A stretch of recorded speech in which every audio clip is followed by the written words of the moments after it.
So this is what we're doing on that front diff.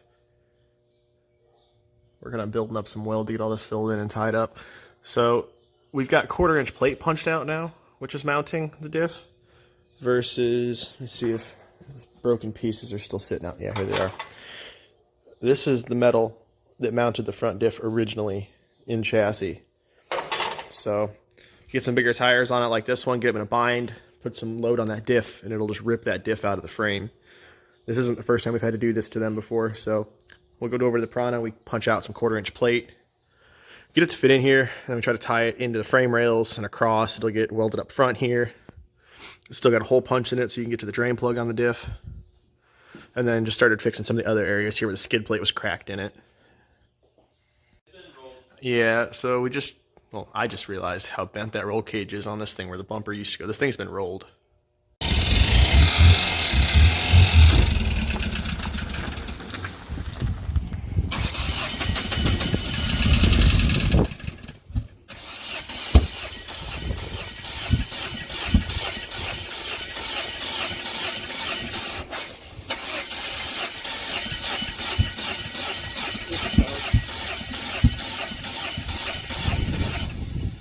Yeah. So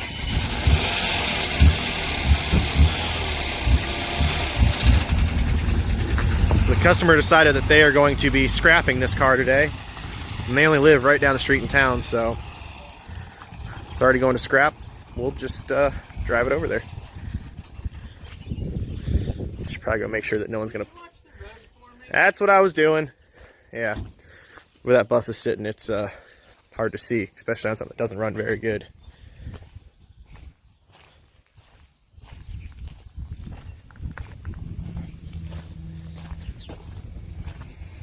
We're good.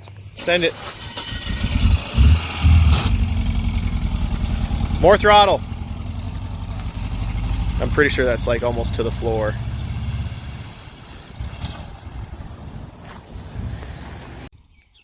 And look, it made it 2 houses. We even offer home delivery now. Alright, so we're back on the cabin chassis here. The new ignition switch is in. I believe we finally have our short found. Circuit here. So we see that broken section of loom right there.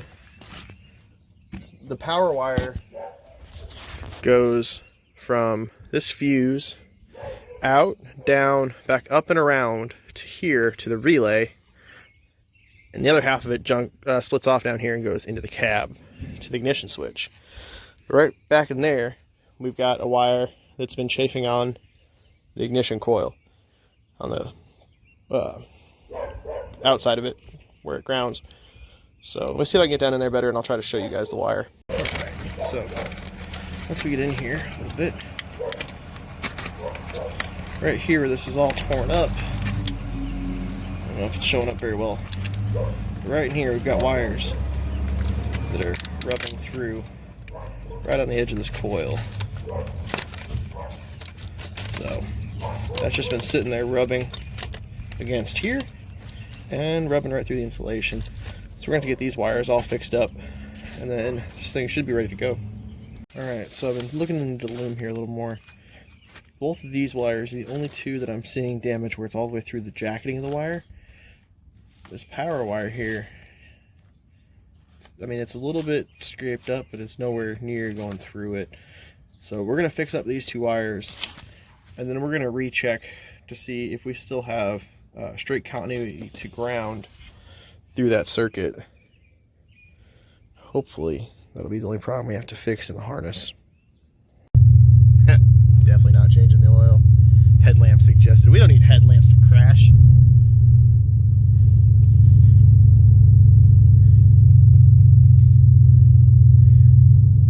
Seems to be running better than I remembered. By that I mean running at all. Nope, there it is. That's to the floor. Oh, that steering though is so nice. This thing was in the way, I had to move it. And we just go till we hit the building. Perfect.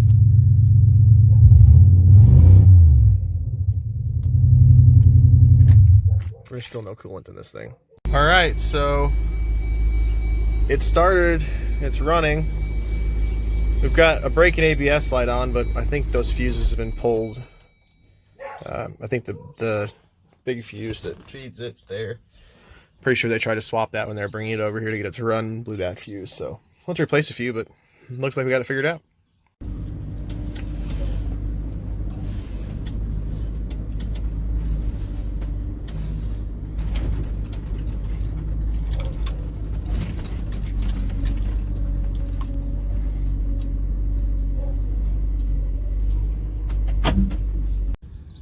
So this truck went for a drive again, and same thing, it hit a good sized bump and it popped the fuse again.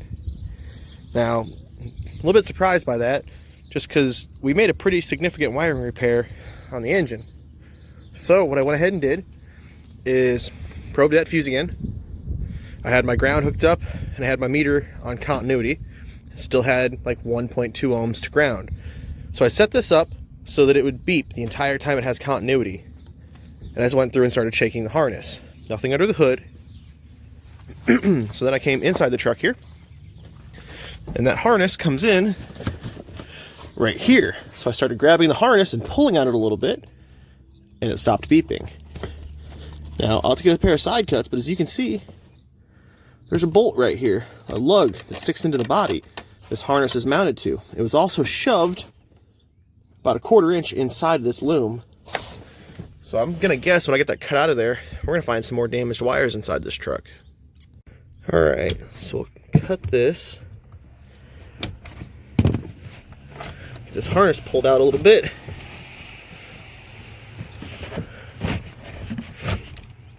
I can already see it's through here. I'm gonna have to crawl in here so I get my head up under there because I can't really get the harness to twist anymore right now. But we'll see what the damage is. I don't know if you can see it, but right there is our wire, big fat red one. And right there, it's completely chafed through.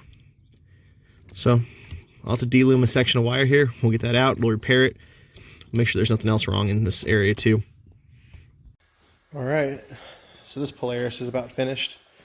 Got all the new mounts welded in for the front differential. New tie rod ends on it, new hub, and a new CV on this side. It's gonna need bushings for the control arms all the way around, but we don't have them right now, so the customer's gonna go ahead and order them. And this one will come back.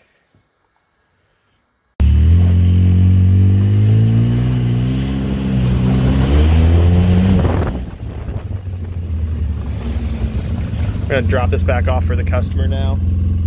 And it's raining, so this is gonna be fun.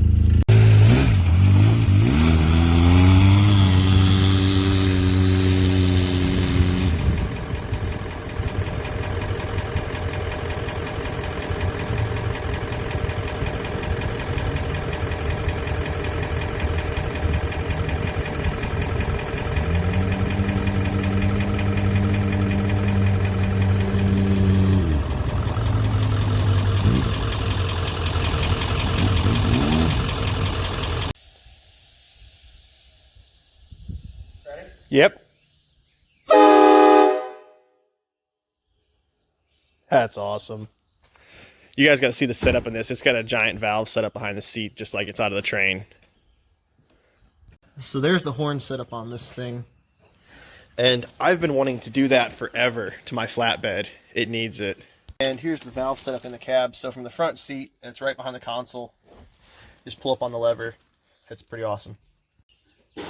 So I was looking at this truck and remembering back when Bus Grease Monkey used to be a professional photographer, that exact thing happened to me right about here.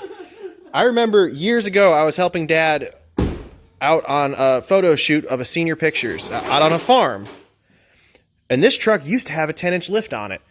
And I remember a truck that looked just like this getting blasted with the train horn by the owner as I walked by the back corner like that. So I just called Dad and asked him, if the name of this guy's son was the person we did senior pictures on. And sure enough, that right there is the truck that deafened me when I was a kid. Same owners, still have it. That's awesome.